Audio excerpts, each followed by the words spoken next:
नरेंद्र मोदी आज गुजरात के दौरे पर हैं। पीएम मोदी ने यहां कई परियोजनाओं की शुरुआत की, साथ ही सोलर पार्क की आधारशिला रखी। इन सौगातों से इतर पीएम मोदी ने कच्छ में ही किसानों के एक ग्रुप से मुलाकात भी की। यहां पीएम मोदी ने अपने संबोधन में कहा कि आज सरदार पटेल का सपना पूरा हो रहा है। पीएम मोदी ने कहा कि अब कच्छ में दुनिया का सबसे बड़ा हाइब्रिड एनर्जी पार्क बन रहा है। जितना बड़ा सिंगापुर और बहरीन है, उतना ही बड़ा ये पार्क है। पीएम मोदी ने अपने संबोधन में किसान आंदोलन का जिक्र करते हुए कहा कि दिल्ली के आसपास आजकल किसानों को डराने की साजिश चल रही है। क्या अगर कोई आपसे दूध लेने का कॉन्ट्रैक्ट करता है तो क्या भैंस लेकर चला जाता है?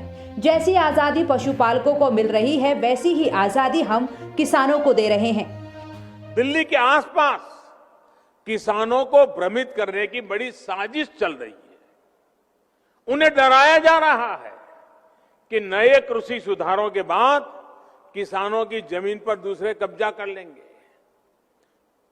भाइयों बहनों, मैं आपसे जानता हूं,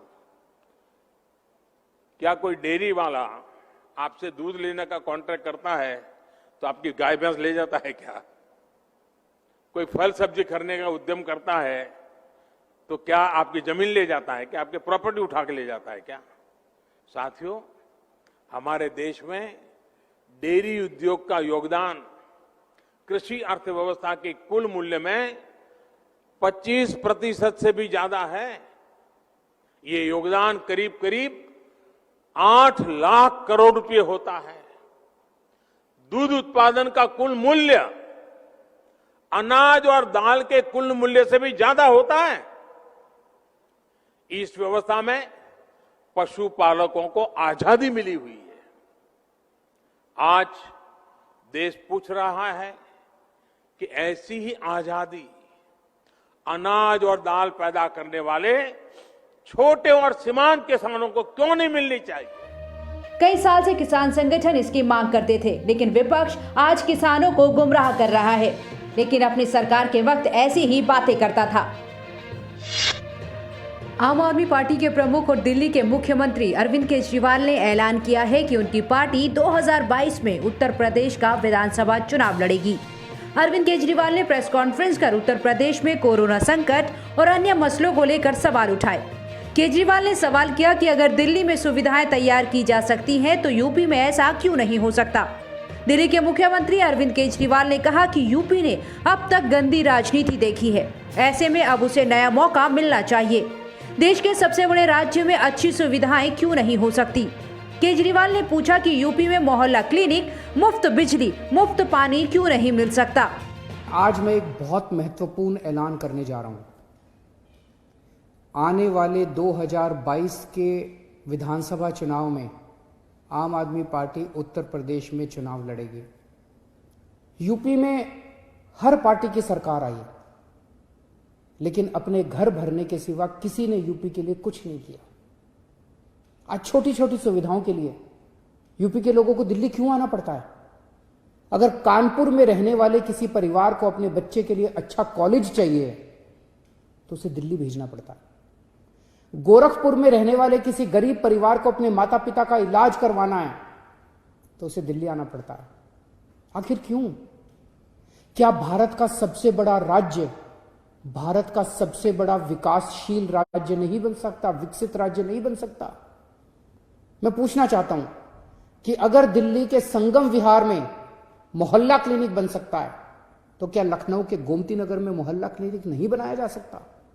अगर दिल्ली के सरकारी अस्पताल देश के सबसे बेहतरीन अस्पताल बन सकते हैं तो यूपी के सरकारी अस्पतालों की हालत इतनी खराब क्यों है? अगर दिल्ली के लोगों को 24 घंटे बिजली मिल सकती है तो यूपी के लोग इतने लंबे लंबे पावर कट क्यों बर्दाश्त करें? अगर दिल्ली के लोगों को मुफ्त बिजली मिल सकती है तो यूपी में लोगों को मुफ्त बिजली क्यों नहीं मिलनी चाहिए? यूपी के लोगों के इतने ज्यादा बिल क्यों आ रहे हैं? अगर दिल्ली के सरकारी स्कूलों में बच्चों को प्राइवेट स्कूलों जैसी सुविधाएं मिल सकती हैं तो यूपी के सरकारी स्कूल इतने बदहाल क्यों हैं?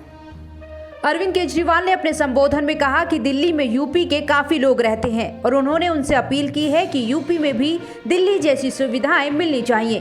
केजरीवाल ने कहा कि यूपी की जनता पुरानी राजनीति से त्रस्त हो गई है और आम आदमी पार्टी के साथ खड़ी है।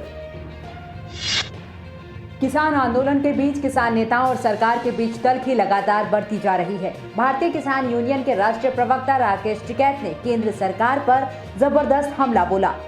किसान नेताओं से सरकार की लगातार चल रही बातचीत पर राकेश टिकैत का कहना है कि सरकार उनसे बातचीत कर रही है जो किसान है ही नहीं। उनके मुताबिक किसान तो दिल्ली के अलग अलग बॉर्डर पर बैठा है, जहां सरकार के नुमाइंदे बातचीत करने नहीं जा रहे। राकेश टिकैत ने कहा कि अगर सरकार से बातचीत करने वाले नेता असल में किसानों से जुड़े हैं तो वहीं अब आंदोलन खत्म भी करवा ले। हमें तो पता नहीं कौन मिले, यहाँ से तो नहीं कोई गया। खत्म करवा दो फिर आंदोलन कर, संगठन के मिले। कहाँ उनका टेंट लग रहे, वो टेंट बताओ हमें, कहाँ कौन से रोड पर बैठे, उनकी फसल किस रेट पे बिकी है, उनसे जरा पूछ कर उनका डाटा निकलवाए दो। वे खेती करते हैं, ठीक है, उन्होंने कम रेट पे बेची है, ज्यादा पे उनकी बिकी है। उधर सिंघू बॉर्डर पर किसानों के आंदोलन को देखते हुए रैपिड एक्शन फोर्स और अतिरिक्त बल की तैनाती की गई है। विदेश मंत्री एस जयशंकर ने भारत दौरे पर आए ब्रिटिश विदेश मंत्री डोमिनिक रॉब के साथ मुलाकात की।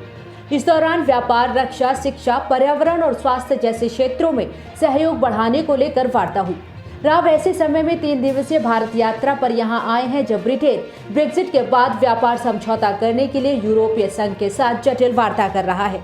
राव 17 दिसंबर तक की भारत यात्रा पर आए हैं।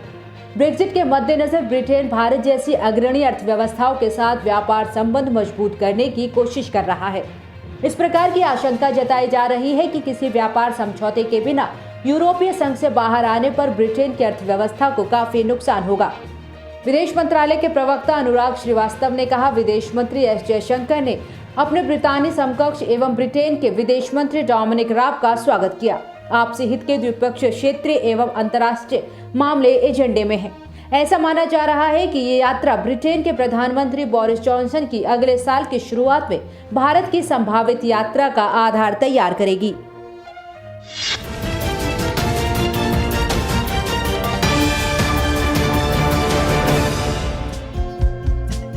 हमारे चैनल को लाइक, शेयर और सब्सक्राइब जरूर करें और नई अपडेट्स के लिए बेल आइकन दबाना ना भूलें।